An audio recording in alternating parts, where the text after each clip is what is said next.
Hi, everybody. George Saunders is the author of 4 collections of stories, including Civil War Land in Bad Decline and 10th of December, which in 2013 prompted a New York Times Magazine cover story titled, "George Saunders has written the best book you'll read this year." He has now written one of the best books you'll read this year, his first novel, Lincoln and the Bardo. I won't spoil the plot for you. Suffice it to say that Lincoln and the Bardo does what Saunders' short fiction does too. Whether he's writing about people pretending to be Neanderthals in a prehistoric theme park, or psychotic war veterans, or murdered polar bears, or the inhabitants of a 19th century graveyard, what he is ultimately writing about is love and loyalty, fathers, mothers, husbands, wives, children, and loners, working through the many complex circumstances that our society and the world thrusts on them. His cartoonish dystopias are so linguistically creative, so narratively absurdist, and yet so authentically rendered that we have no option but to immerse ourselves in them. His fiction presents a chorus of distinct voices, likable and deplorable, genuine and deluded, naive and cynical. By making us hear people talk, he teaches us how people think. Last summer, Saunders wrote a nonfiction piece for The New Yorker about the then presidential candidate, Donald Trump, and his supporters. He traveled to campaign rallies, and by listening to everyone he encountered there, he tried to comprehend what had seemed at first incomprehensible. The result was, like his fiction, both funny and devastating, human and humane. As one reader of the magazine wrote in, "I've never met Mr. Saunders. I don't think I've read anything by him before. I have no idea of his taste, inclinations, or other professional commitments, but there are signs of greatness here."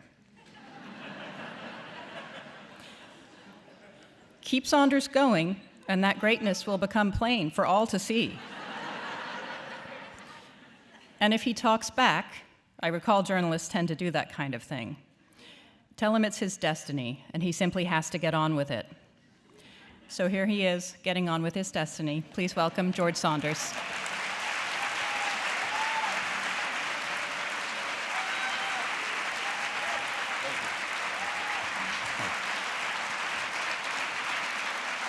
Thank you. The funny thing is, I wrote that letter. I didn't know that. Okay, so this book just came out this week, and I've never actually read from it because we've been using, in the 3 or 4 readings we've had, we've been using a kind of a group of actors. So I put together what I think is kind of a little montage. The story is basically based on something I heard about many years ago, that Lincoln, when he was president and his son Willie passed away, he was so grief-stricken that he, in the newspapers at the time, they reported that he actually had gone into the crypt on several occasions. So I heard this 20 years ago and kept putting it off because it was Lincoln and it was so emotional. And then a couple of years ago, I thought, man, you're not getting any younger. And you don't want to, on your own gravestone, you don't want it to say, you know, avoided the thing he most wanted to do. That's probably not the best. So I think this is fairly self-explanatory. The only thing I think I have to explain is just most of the book it all takes place in the graveyard. And one of the conventions of the world is that if a ghost inhabits you, then they basically can read your mind. They can kind of do a mind meld with you. So it's like realism, you know. So the book is made up of something like 280 monologues with attributions afterwards. But for tonight, I'm just going to introduce these 6 or 7 sections with a kind of a Dickensian chapter heading for simplicity.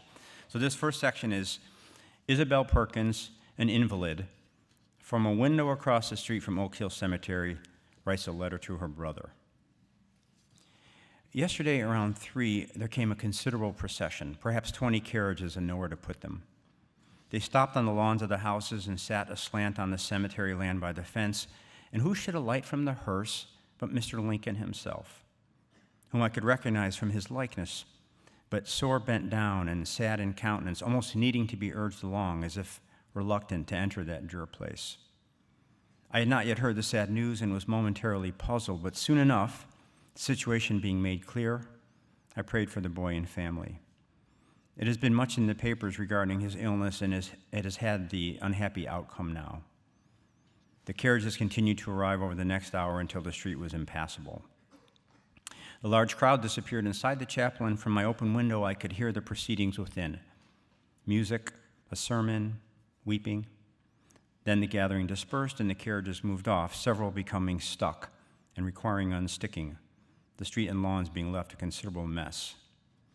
Then today, again wet and cold, and around 2, a single small carriage arrived and stopped at the cemetery gate, and again the president got out, this time accompanied by 3 gentlemen, 1 young and 2 old. They were met at the gate by Mr. Wesson and his young assistant, and all went off to the chapel. Before long, the assistant being joined by a helper, they were seen to be managing a small coffin onto a handcart, and off the sad party went, a cart in the lead, the president and his companions plodding along behind. Their destination appeared to be the northwest corner of the cemetery. The hill there being steep and the rain continuing, it made a strange joining of somber melancholy and riotous awkwardness, the assistant struggling to keep the tiny coffin upon the cart, and at the same time all parties, even Mr. Lincoln, diligently mincing to maintain their footing on the rain-slick grass. Anyway, it appears the poor Lincoln child is to be left there across the road, contrary to reports in the newspapers which ventured that he would be returning to Illinois forthwith. They have been loaned a place in the crypt belonging to Judge Carroll, and only imagine the pain of that, Andrew, to drop one's precious son into that cold stone like some broken bird and be on your way. Quiet tonight, and even the creek seems to murmur along more quietly than usual, dear brother. The moon came out just now and lit the stones in the cemetery. For an instant, it appeared the grounds had been overrun with angels of various shapes and sizes. Fat angels, dog-sized angels, angels upon horseback, etc. I've grown comfortable having these dead for company and find them agreeable companions over there in their soil in cold stone houses. 2. A ghost stands alone in the woods, thinking. Please do not misunderstand. We had been mothers, fathers, had been husbands of many years, men of import who had come here that first day, accompanied by crowds so vast and sorrowful that, surging forward to hear the oration, they had damaged fences beyond repair, had been young wives, diverted here during childbirth, our gentle qualities stripped from us by the naked pain of that circumstance, who left behind husbands so enamored of us, so tormented by the horror of those last moments, the notion that we had gone down that awful black hole, pain-sundered from ourselves, that they had never loved again, had been bulky men, quietly content, who in our first youth had come to grasp our own unremarkableness and had cheerfully, as if bemusedly accepting a heavy burden, shifted our life's focus. If we would not be great, we would be useful, would be rich and kind, and thereby able to effect good, smiling, hands in pockets, watching the world we had subtly improved walking past, this empty dowry filled, that education secretly funded, had been affable, joking servants of whom our masters had grown fond for the cheering words we managed as they launched forth on days full of import, had been grandmothers, tolerant and frank, recipients of certain dark secrets, who, by the quality of their unjudging listening, granted tacit forgiveness and thus let in the sun.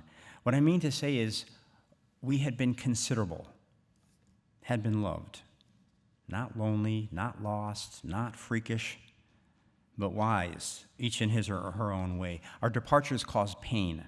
Those who had loved us sat upon their beds, heads in hand, lowered their faces to tabletops, making animal noises. We had been loved, I say, and remembering us, even many years later, people would smile, briefly gladdened at the memory. 3. Willie Lincoln, newly dead, tries to get his bearings.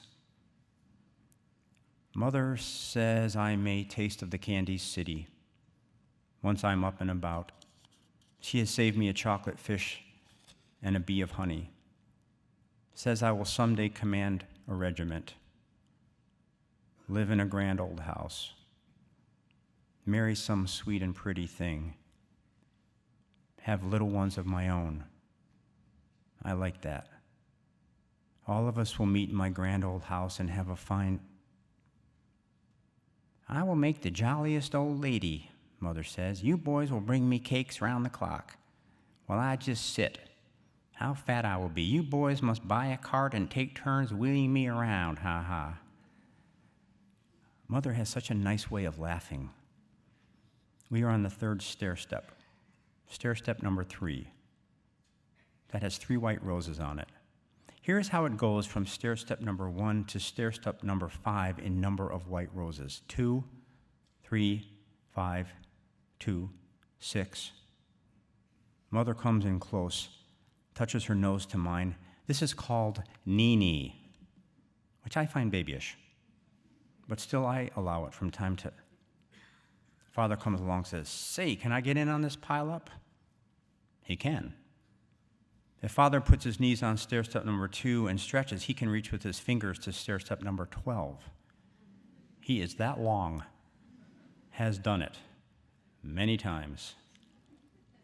No more pile-ups unless I am strong. Therefore, I know what I must stay. It's not easy, but I know honor, fix bayonets, how to be brave is not easy. Remember Colonel Ellis, killed by Rebs for bravely tearing down the Reb flag from a private. I must stay if I wish to get home. When will I? When may I? Never if weak, maybe if strong.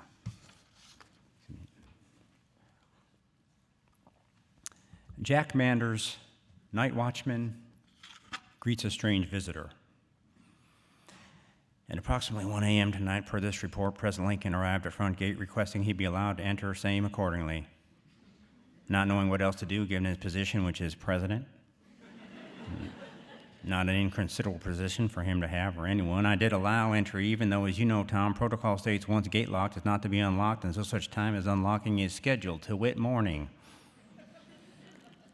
But since it was Prez himself, asking was a bit of a horn dilemma staring in my face, and also I was somewhat groggy, it being late, as mentioned above, and having given myself over yesterday to some fun in the park with my own children, Philip, Mary, and Jack Jr., thereby being somewhat tired, and I admit dozing a bit at your desk, Tom. Did not question Prez as to what he was doing here or something like that, only when our eyes met he gave me such a frank, friendly, somewhat pained look as if to say, "Well, friend, this is rather odd, I know it, but with eyes so needful I could not refuse him, as his boy is just today interred, so you might well imagine how you or I might act or feel in a similar sad spot, Tom, if your Mitchell or my Philip, Mary, or Jack Jr. was to expire. Well, no use thinking of that." Had no driver with him, but had arrived alone on small horse, which I was quite surprised at, him being Prez and all, and say his legs are quite long, and his horse quite short, so it appeared some sort of man-sized insect had attached itself to that poor unfortunate nag, who, freed of his burden, stood tired and hangdog and panting as if thinking, "I will have quite the story to tell the other horses upon my return, if they are still awake." At which time Prez requested key to Carroll Crypt, and accordingly I handed it over and watched him wander off across grounds, wishing I'd had courtesy at least to offer him loan of lamp, which he did not have one, but went forth into that Stygian dark like pilgrim going forward into a trackless desert. Tom, it was awful sad. Tom, here's the strange part. He's been gone for ever so long. He's still gone as I write. Where is he, Tom? Lost? Is he lost? Lost in there, or fell and broke something, lying there crying out? Just now stepped out, listened, no cries. Where is he at this time? Do not know, Tom. Maybe out there in the woods somewhere, recovering from visit, indulging in solitary cry. 5. Hans Vollman, a ghost, inhabits and mind melds with Lincoln as Lincoln looks at his son's body. Outside the crypt, an owl shrieked. I became aware of the smell rising up off our suit. Linen, sweat, barley. I had thought not to come here again. Thus thought Mr. Lincoln. Yet here I am, one last look, and dropped into a country squat before the sick box. His little face again, little hands. Here they are. Ever will be, just so.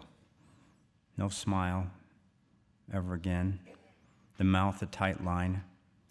He does not, look like he is sleeping.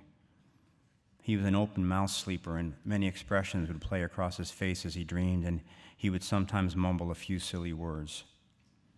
If there ever really was a Lazarus, there should be nothing preventing the conditions that pertained at that time to pertain here and now. Well, then it was quite something. Mr. Lincoln tried to get the sick form to rise by making his mind quiet and then opening it up to whatever might exist that he did not know about that might be able to make the sick form rise. Feeling foolish, not truly believing such a thing was even. Still, it is a vast world and anything might happen. He stared down at the sick form, at one finger upon the hand, waiting for the slightest, please, please, please. No. That is superstition. Will not do. Come around, sir, to good sense. I was in error when I saw him as fixed and stable and thought I would have him forever. He was never fixed nor stable, but always just a passing temporary energy burst. I had reason to know this. Had he not looked this way at birth, that way at 4, another way at 7, been made entirely anew at 9, he had never stayed the same, even instant to instant. He came out of nothingness, took form, was loved, was always bound to return to nothingness. Only I did not think it would be so soon, or that he would precede us. Two passing temporarinesses developed feelings for one another. Two puffs of smoke became mutually fond. I mistook him for a solidity, and now must pay. I am not stable, and Mary not stable, and the very buildings and monuments here not stable, and the greater city not stable, and the wide world not stable. All alter, are altering in every instant. Are you comforted? No. Time to go,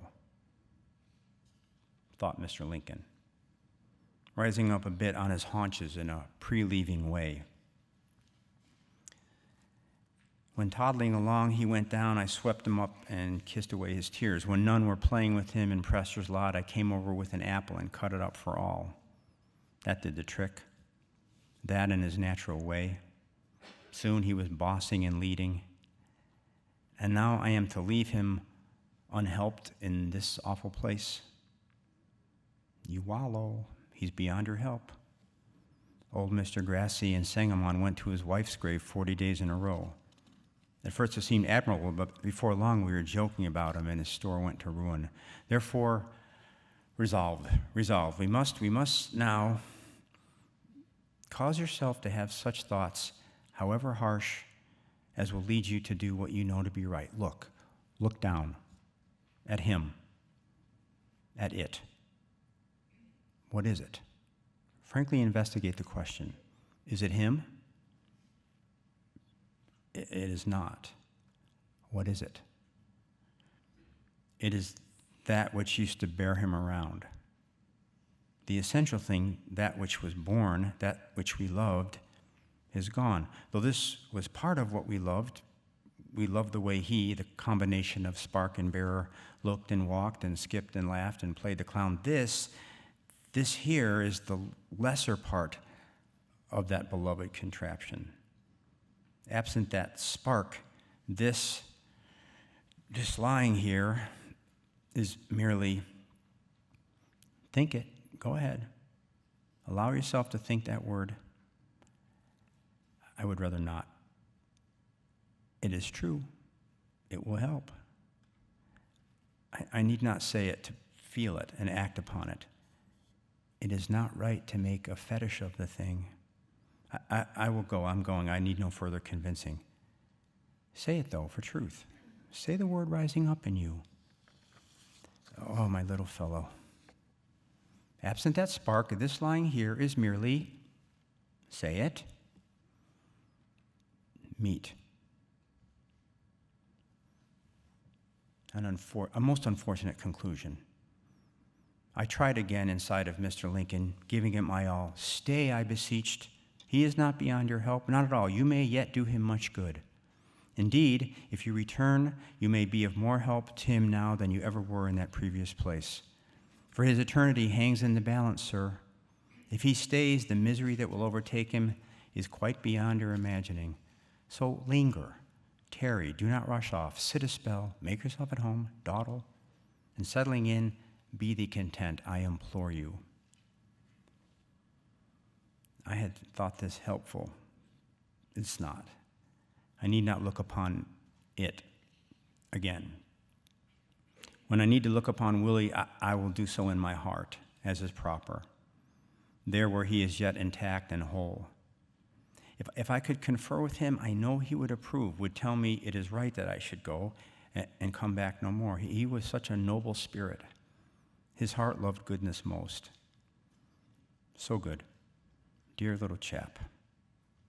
Always knew the right thing to do and would urge me to do it. I will do it now, though it is hard. All gifts are temporary. I unwillingly surrender this one, and thank you for it, God or world. Whoever it was gave it to me, I humbly thank you and pray that I did right by him, and may, as I go ahead, continue to do right by him.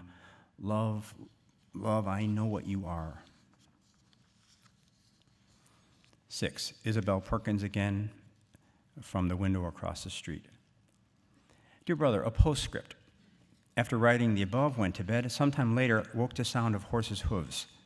I summoned Grace, and she helped me into the wheelchair and to the window. And who should be leaving but Mr. Lincoln himself? I swear it. Looking ever so weary and stooped in the saddle as he rode away, I opened the window and shouted down to good old Manders to confirm it was indeed the president.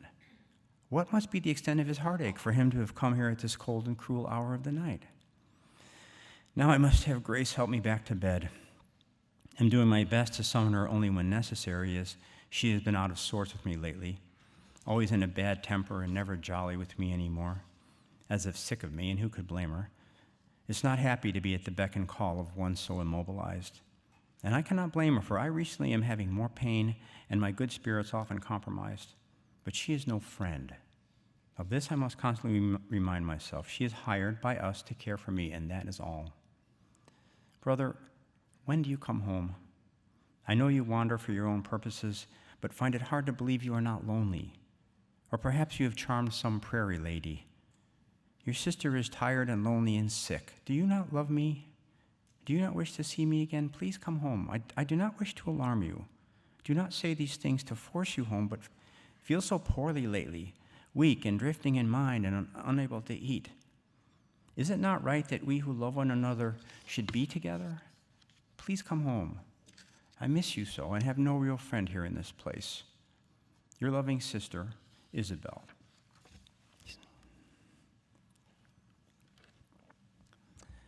As president emerged, I hightailed it out of the garden. Oh, this is Jack Manders again, as if you couldn't tell. As Prez emerged, I hightailed it out of guardhouse to unlock gate. Prez went out saying nothing, seeming distracted, reached over, gave my forearm a warm squeeze, and hopped upon the back of his little horse, and I thought, oh, caboodle might go over on its side, but no. That little horse hero, steeling himself, clopped away quite dignified, as if he meant to protect Prez's reputation by acting as if Prez's feet were not nearly scraping the ground. And I tell you, Tom, that noble nag might have been bearing Hercules or G. Washington, for all the pride in his step as they disappeared down R Street in the chilly night. Could not help but think of our Philip, about same age as Prez's boy, who will be racing about the yard and come in just positively lit up from inside with joy of living, having been flirting over fence with the Mrs. Amy and Reba Leonard next door, his hair tousled, and grab a broom, and in his overflow of happy spirits, goose Mrs. Alberts, the cook, in her hindquarters. But when she turns to give him a wallop back, holding a tremendous turnip, and sees that glowing face, what can she do but drop said turnip into wash basin, and grabbing him about neck, smother him with kisses while I secretly hand her broom. So as he scats away victorious, she can give him a sort of avenging goose of her own in his familiar play-worn trousers. And a good poke, too, as that lady's arms are like pot roasts. Oh, Lord, I cannot bear the thought of Philip lying still in such a place as this, and when that thought arises, must hum some scrap of tune energetically, like praying, no, no, no, take that cup away, Lord. Let me go first before any of them I love, before Philip, Mary, Jack Jr., before dear Lydia. Only that's no good either, since when they reach their end, I will not be there to help them. Oh, either way, it is unbearable, oh God. What a bind one is in down here, Tom. Dear friend Tom, I long for sleep. I await your arrival and hope these sad and morbid thoughts will soon fade away soon with the happy sight of our dear friend rising the sun. As I was locking back up, Tom had feeling of being watched and looked up and saw that our mystery girl, Miss Perkins, from across the street, sat her faithful post at her window. And lifting said window from her sitting position with considerable effort, called across to me, "Was that Prez who just rode off?" And I called back, "Yes, indeed."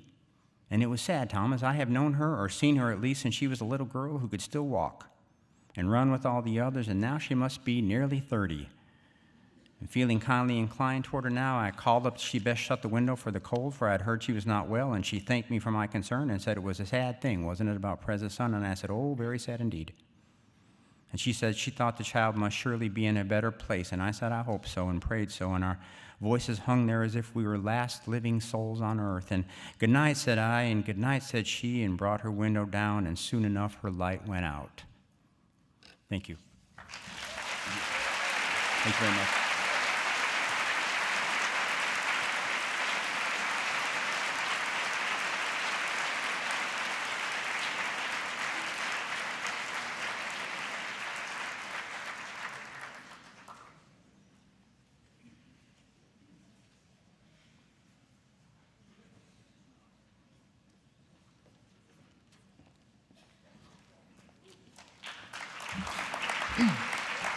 How you doing?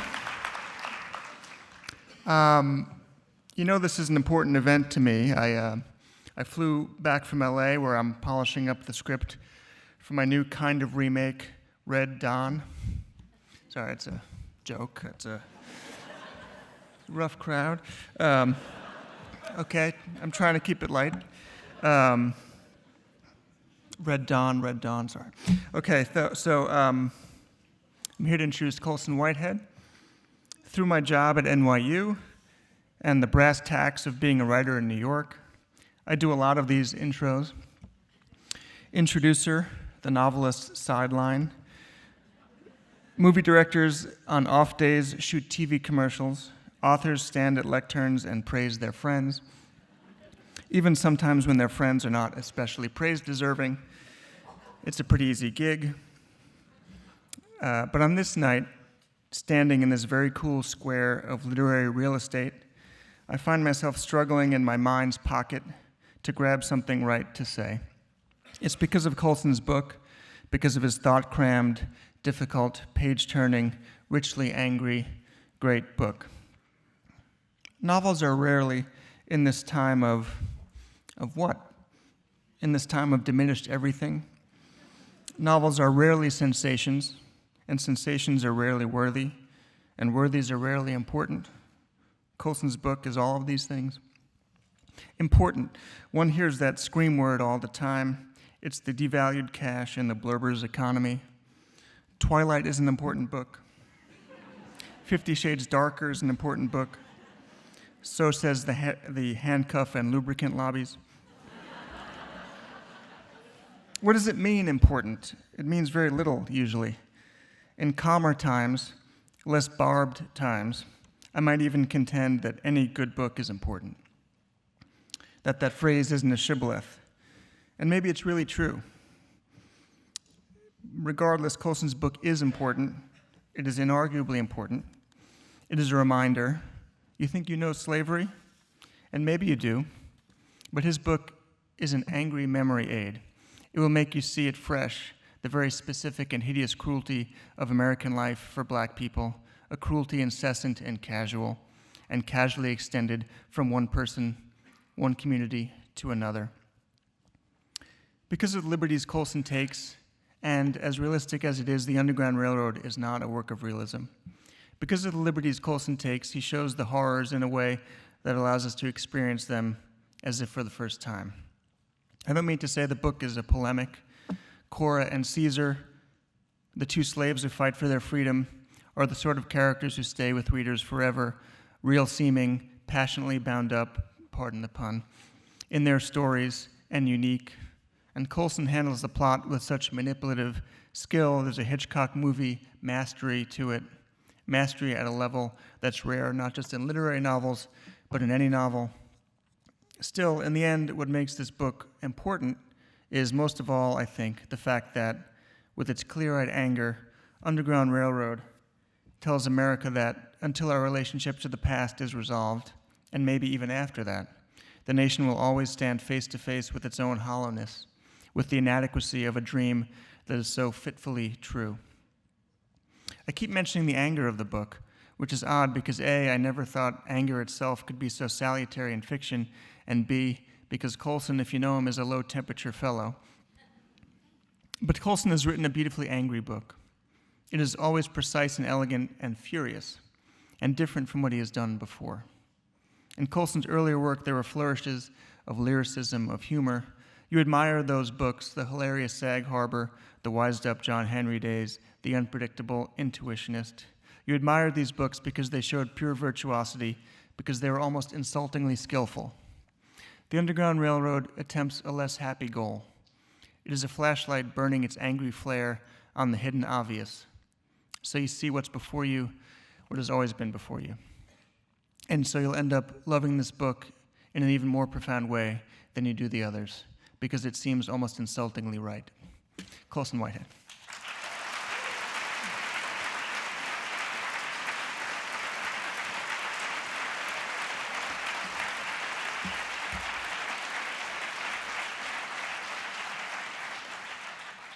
Howdy do. Thanks, Darren, for that lovely introduction.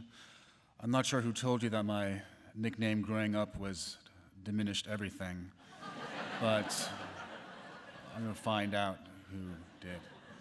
I first had the idea for the book 16 years ago. I was sitting on my couch and came across a reference to the Underground Railroad, and I remembered how when I first heard those words in 4th grade, my teacher was explaining it to us. I envisioned a literal subway beneath the earth, because I was a New Yorker, and that's really impractical. And then she explained how it actually worked.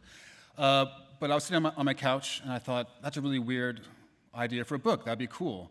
And that's a premise, but not a story, so I added the element that each state that our protagonist, Cora, is going through as she moves north is a different state of America, sort of like Gulliver's Travels. And that seemed like a really cool idea, and I knew if I tried it then, I would fuck it up. So I thought if I wrote a few more books, I might become a better writer.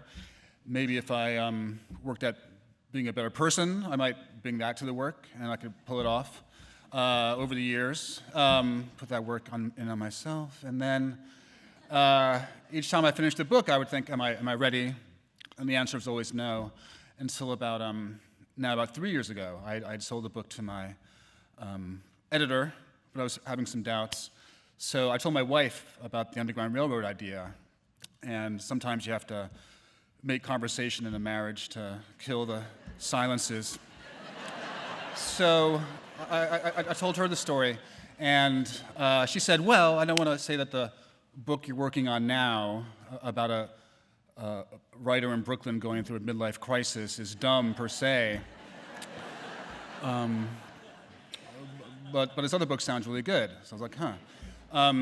So I decided to tell my agent, and I called her up, and she's always very supportive. And she said, well, Colson, both ideas sound good, which is not helpful. But then she emailed me on a Sunday, which she never does. And usually if your agent reaches out to you on a Sunday, you've messed something up. But she just said, I can't stop thinking about that idea.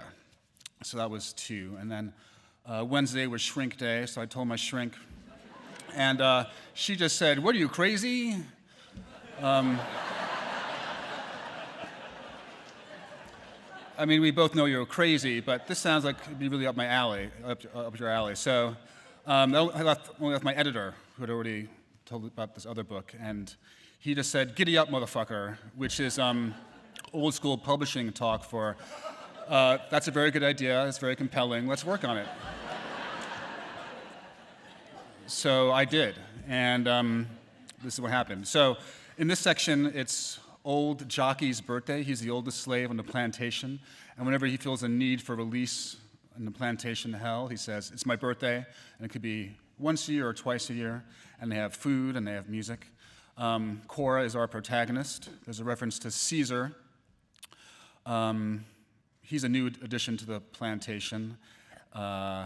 He grew up on a farm in Virginia and was with his parents as a slave, and was always promised that when his owner died, she would set them free. But she didn't do that, and he was sold down with all the furniture and all the stuff in the house. And now he's in Randall Plantation, which is very brutal.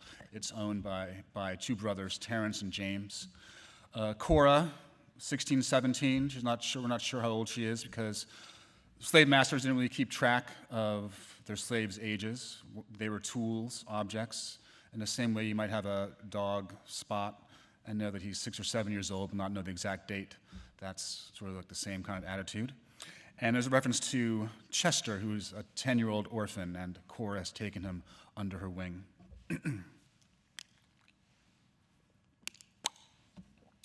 The music broke. The music stopped. The circle broke. Sometimes a slave will be lost in a brief eddy of liberation, in the sway of a sudden reverie among the furrows, or while untangling the mysteries of an early morning dream, in the middle of a song on a warm Sunday night. Then it comes always, the overseer's cry, the call to work, the shadow of the master, the reminder that she's only a human being for a tiny moment across the eternity of her servitude. The Randall brothers had emerged from the great house and were among them. The slaves stepped aside, making calculations of what distance represented the right proportion of fear and respect. Godfrey, James's houseboy, held up a lantern. According to Old Jockey, James favored the mother, stout as a barrel and just as firm in countenance, and Terrence took after the father, tall and owl-faced, perpetually on the verge of swooping down on prey. In addition to the land, they inherited their father's tailor, who arrived once a month in his rickety carriage with his samples of linen and cotton. The brothers dressed alike when they were children and continued to do so into manhood. Their white trousers and shirts were as clean as the laundry girl's hands could make them, and then the orange glow of the lantern made the men look like ghosts emerging from the dark. "Master James," Jockey said. His good hand gripped the arm of his chair as if to rise. "Master Terrence." "Don't let us disturb you," Terrence said. "My brother and I were discussing business and heard the music. I told him, 'Now that is the most god-awful racket I've ever heard.'" The Randalls were drinking wine out of goblets of cut glass and looked as if they'd drained a few bottles. Cora searched for Caesar's face in the crowd. She didn't find him. He hadn't been present the last time the brothers appeared together on the northern half of the plantation. You did well to remember the different lessons of those occasions. Something always happened when the Randalls ventured into the quarter. Sooner or later, a new thing coming that you couldn't predict until it was upon you. James left the daily operations to his man Connolly and rarely visited. He might grant a tour to a visitor, a distinguished planter, or a curious neighbor from another neck of the woods, but it was rare. James rarely addressed his niggers, who'd been taught by the lash to keep working and ignore his presence. When Terrence appeared on his brother's half of the plantation, he usually appraised each slave and made a note of which men were the most able and which women the most appealing. Content to leer at his brother's women, he grazed heartily upon the women of his own half. "I like to taste my plums," Terrence said, prowling the rows of cabins to see what struck his fancy. He violated the bonds of affection, sometimes visiting slaves on their wedding night, to show the husband the proper way to discharge his marital duty. He tasted his plums and broke the skin and left his mark. It was accepted that James was of a different orientation. To hear his valet Prideful tell it, James confined his erotic energies to specialized rooms in a New Orleans establishment. The madam was broad-minded and modern, adept in the trajectories of human desire. Prideful's stories were hard to believe, despite assurances that he received his reports from the staff of the place, with whom he'd grown close over the years.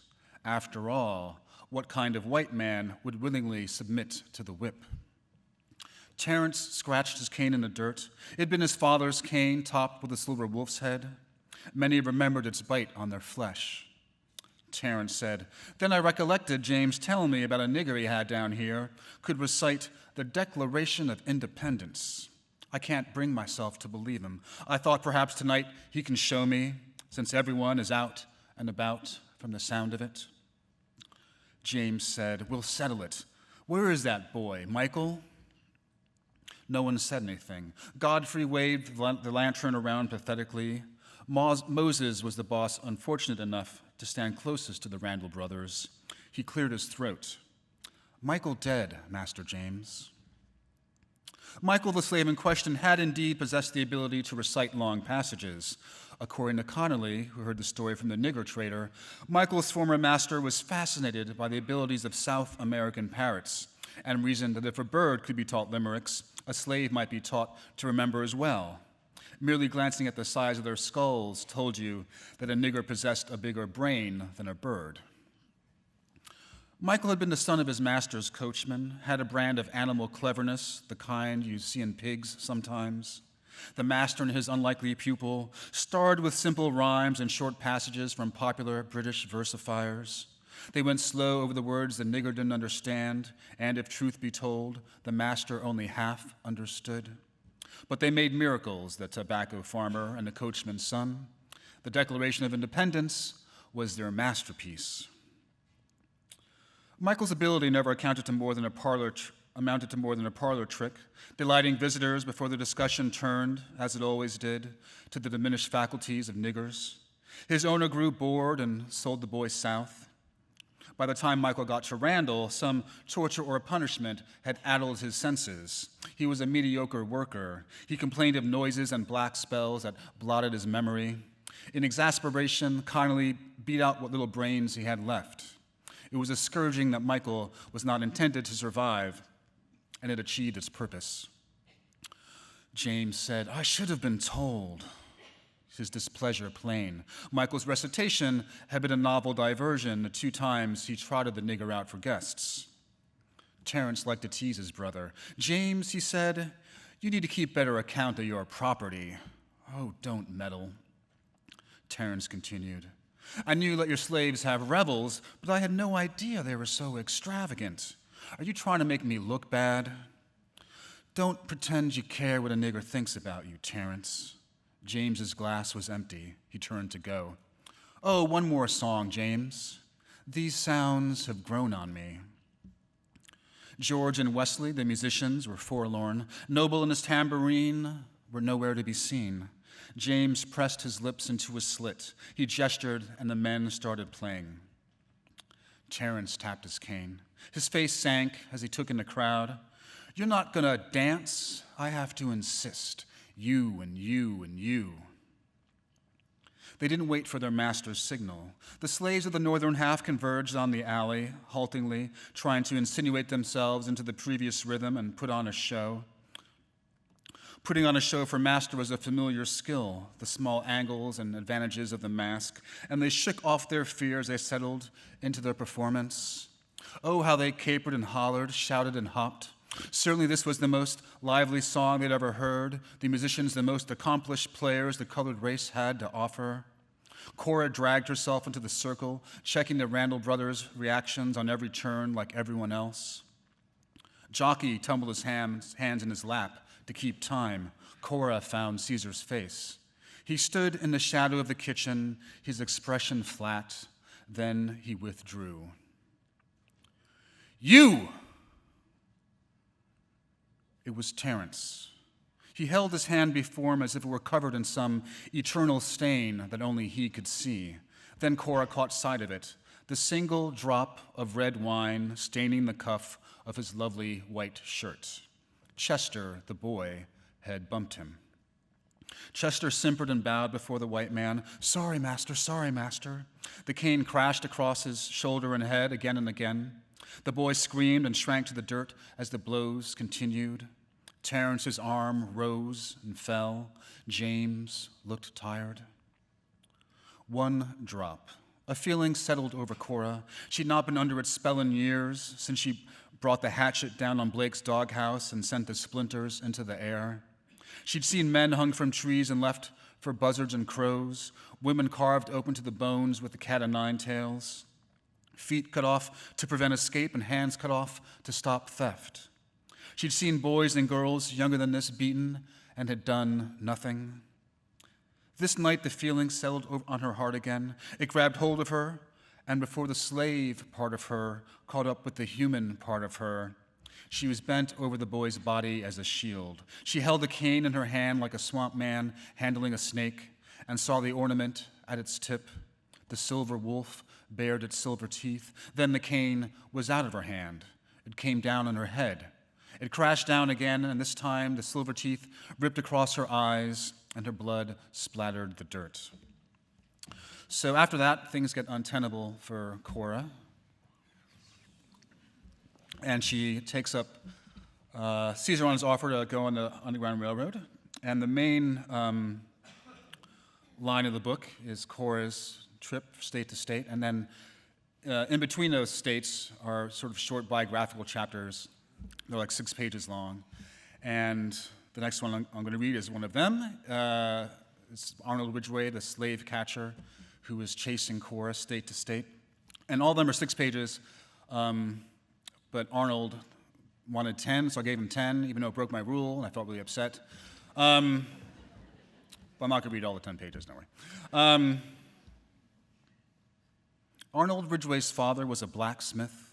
The sunset glow of molten iron bewitched him, the way the color emerged in the stock, slow and then fast, overtaking it like an emotion, the sudden pliability and restless writhing of the thing as it waited for purpose.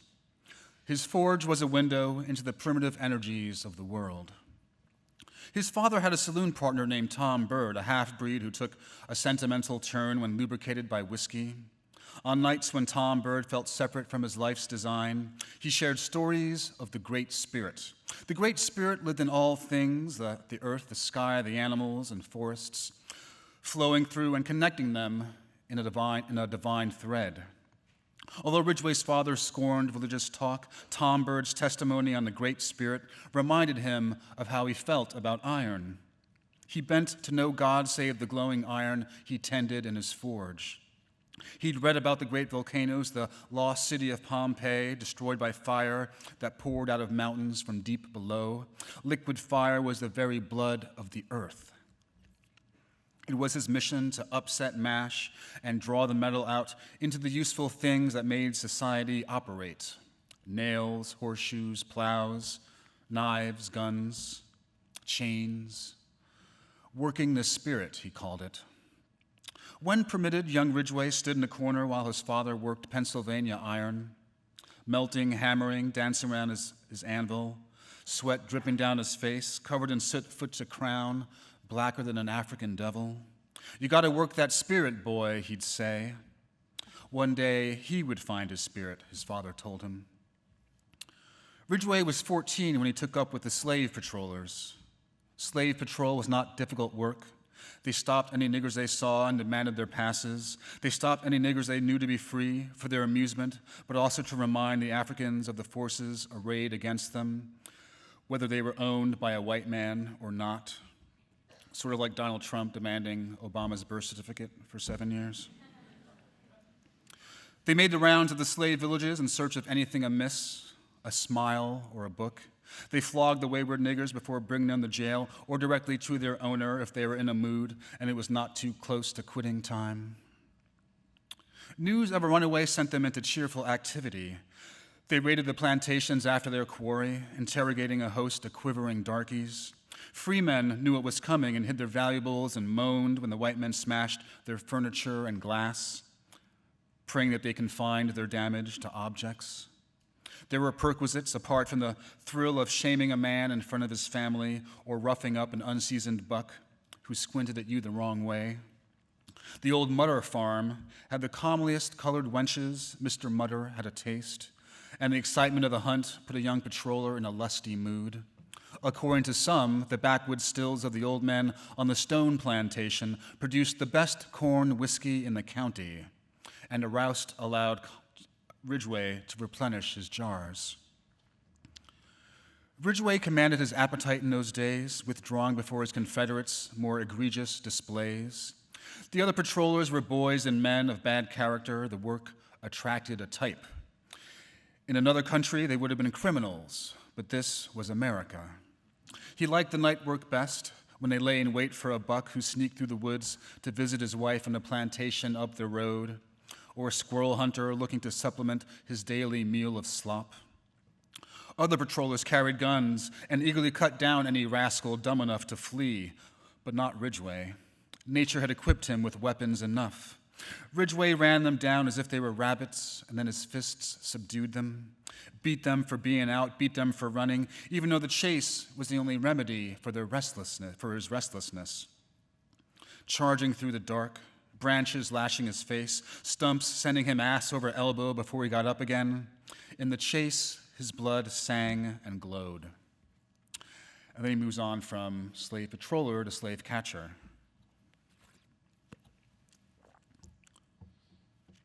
New York was the start of a wild time. Ridgway worked retrieval, heading north when constables sent word they'd captured a runaway from Virginia or North Carolina. New York became a frequent destination after exploring new aspects of his character, Ridgway picked up stakes. The fugitive trade back home was straightforward, knocking heads. Up north, the gargantuan metropolis, the liberty movement, and the ingenuity of the colored community all converged to portray the true scale of the hunt. He was a quick study. It was more like remembering than learning. Sympathizers and mercenary captains smuggled fugitives into the city ports. In turn, stevedores and dockhands and clerks furnished him with information, and he scooped up the rascals on the threshold of deliverance. Freemen informed on their African brothers and sisters, comparing the descriptions of runaways in the gazettes with the furtive creatures slinking around the colored churches, saloons, and meeting houses. Soon he owned 3 fine coats. He fell in with a circle of slave catchers, guerrillas stuffed into black suits with ridiculous derbies. He had to prove he was not a bumpkin, but just once. Together they shadowed the runaways for days, hiding outside places of work until opportunity announced itself, breaking into their Negro hovels at night to kidnap them. After years away from the plantation, after taking a wife and starting a family, they had convinced themselves that they were free, as if owners forgot about property. Their delusions made them easy prey. He snubbed the blackbirders, the 5 Points gang who hogtied freemen and dragged them south for auction. That was low behavior, patroller behavior. He was a slave catcher now. When Ridgway waited at the docks for smugglers, the magnificent ships from Europe dropped anchor and discharged their passengers. Everything they owned in sacks, half starving, hapless as niggers by any measure. But they'd be called to their proper places as he had been. His whole world growing up in the South was the ripple of this first immigrant arrival. This dirty white flood with nowhere to go but out. South or west. The same laws governed garbage and people. The gutters of the city overflowed with refuse, but the mess found its place in time. Ridgway watched them stagger down the gangplanks, bewildered, overcome by the city. The possibilities lay before these pilgrims like a banquet, and they'd been so hungry their whole lives. They'd never seen the likes of this, but they'd leave their mark on this new land as surely as those famous souls at Jamestown, making it theirs through unstoppable racial logic. If niggers were supposed to have their freedom, they wouldn't be in chains. If the red man was supposed to keep hold of his land, it'd still be his. If the white man wasn't destined to take this new world, he wouldn't own it now. Here was the true Great Spirit, the divine thread connecting all human endeavor. If you can keep it, it's yours. Your property, slave or continent, the American imperative. Ridgway gathered renown with his facility for ensuring that property remained property. When a runaway took off down an alley, he knew which way the man was headed, the direction and aim. His trick, don't speculate where the slave is headed next. Concentrate on the idea that he's running away from you, not from a cruel master or the vast agency of bondage, but you specifically. It worked again and again, his own iron fact, in alleys and pine barrens and swamps. He finally left his father behind and the burden of that man's philosophy.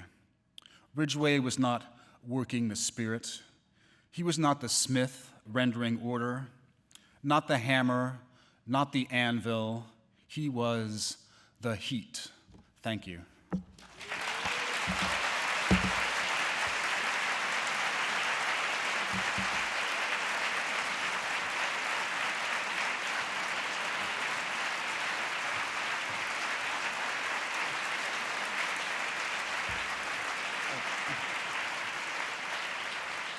Thank you, guys.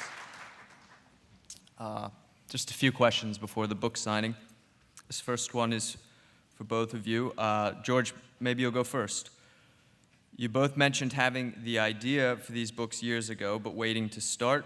Could you talk more specifically about what useful skills you may have developed in those years of waiting and writing other books? Actually, I wrote some nonfiction pieces, and in some of my early fiction, I really didn't like to describe like places or physical environments or the way people were standing. And so then with these nonfiction pieces, you sort of had to, you had to set a scene.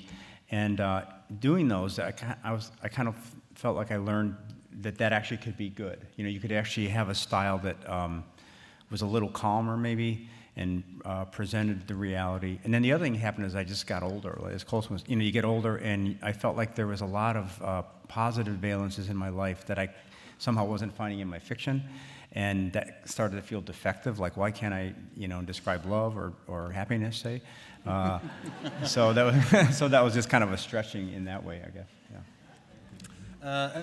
I guess for me, I wasn't ready, and then I realized I was talking to people about the idea, and realized that I was putting off for so long.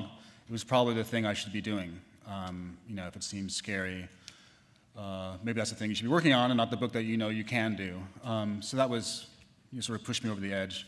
But I think my initial impulse was like, I'll wait and write other books and get better, and maybe I can tackle the book in the way that I feel deserves to be tackled. And so when I was writing the book, I would get to certain points and think, oh, if I'd written this 5 years ago, it would have turned out so differently, or 10 pages ago. There's a bit where Cora works in a museum, and she's on display. And it came out as 2 pages, and then I was like, I'm done. And if I'd written it 10 years before, like old Colson would have made a 20-page set piece, like who was the curator, and what was his theory, and who made the dioramas, and blah, blah, blah. And I felt as I was going through that I had gotten a kind of digressive urge out of my system, and I think digressive novels are great, and I had that indulged that urge, and I felt in this book I'd reached a point where I sort of got that out of my system, and being concise and sort of nailing things and moving on to the next thing seemed to be working. Another one for you both. Colson, maybe you go first. Describe your respective research processes on these books, and is there something you learned in writing these novels and using the historical research that changed you? Sure, yes. Some books require a lot of research, some books don't. My book about Sag Harbor, growing up in the 80s, was just me remaking mixtapes from my youth and reading comic books. With this book, I went back to slave narratives, and in the 1930s, the Works Progress Administration collected the oral narratives of former slaves, people who were kids or teenagers at the time of slavery. And I just got a lot of nouns and verbs and adjectives from reading those guys. And I just downloaded them. I don't like leaving the house because outside there's too many people, I think they're called. So I was glad I could just do all the research at home. And my one sort of foray, I went to some plantation tours in New Orleans, get on a tour bus, only black person on the tour bus, and the tour guide is like, well,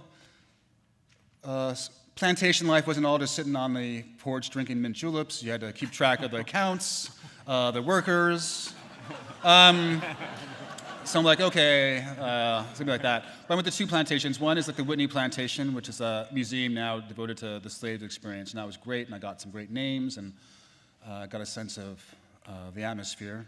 Then the other one was the Oak Alley Plantation, which is used in movies a lot, and has those pillar things, which I've lost all my vocabulary from.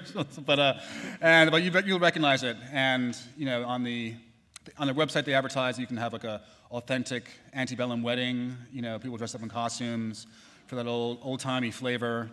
And there are hotel rooms. And it says on the website, if you want to break free from hotel chains, you can stay here. So after that one foray of research, I was happy to sit in my house again like I prefer. Yeah. Well, I mean, kind of to go back to the previous question, one of the reasons I kept delaying it was, you write a book with Lincoln in the title, and you have to eventually do Lincoln, which is kind of like, like doing Jesus or something. So, so to research that, I just read as many of his speeches as I could, and kind of imagine it going into this hopper in my head. So, his diction and his ways of his logic and so on. And then the thought was just kind of like, if I did have to do him at a certain point, I would just improv out of that thing. And the one thing that I picked up in my research was, first of all, he was such a sad guy, generally just sorrowful, and always described as kind. And you could see like he was extremely willing to take a hit. Like if he had to look less powerful to get something done, he would do it. And the thing that really moved me was that his empathy, especially those last few years, you could see it kind of moved out. Like it went from here and it grew and grew and grew, finally to where his whole vision of slavery and the purpose of the war changed and all that. And when I finished this, about 3 weeks later, I got a call from the New Yorker to go on the Trump campaign. And it was amazing to think of this one, well, should we go political a bit? Okay. But they have one president whose empathy just steadily grew and included more and more people, even the South at the end, and certainly all the Americans he was freeing, it included them. And then here you see this thing where the empathy seems to be shrinking, going down to where it only includes people exactly like ourselves. So that was very kind of sad to see that and kind of stunning, but it was kind of worth the ride to just see the contrast in those two ideas. Yeah. Another one. George, maybe you go first. Both of you write characters who suffer and face hard ends, but are kind and hopeful. Does the reading and writing of fiction help you cope with the world's injustices? No, actually, I think, yeah, because for me, I have a natural smartass tendency. So when I first make a character, he's always under me, kind of a dummy, and I'm, and the writer or the reader and I are going, oh, that poor idiot, And then, but then somehow through revision, at least the way I approach it, that person has to come up, like in the early drafts, he's just an object of fun. And then somehow the language in that mode is not as interesting as when you start concentrating on that person and thinking, and try, well, what, he's an asshole, but what does that mean specifically, and so then as you do that, the person actually kind of comes up, and I guess the idea would be to get him as even with you as you could. So sometimes I find in life that I can actually almost do that with actual people, and kind of like, but I think it can be. One thing fiction be is kind of like empathy training wheels, where you, our habitual stance of me up here, world down here, can kind of get adjusted. And weirdly, it's somehow through attention to language. Like I always say, you have Frank was an asshole. In fiction, asks you to say, well, how so? And he snapped at the barista or whatever. And you're like, oh, yeah, okay. Well, why? Fiction asks. You say, well, she reminded him of his wife, dead wife. And suddenly, Frank is not, he's maybe still an asshole, but he's a specific asshole who is grieving for his dead wife. And so suddenly Frank came up almost equal to you, and that seems good. I don't know. Yeah.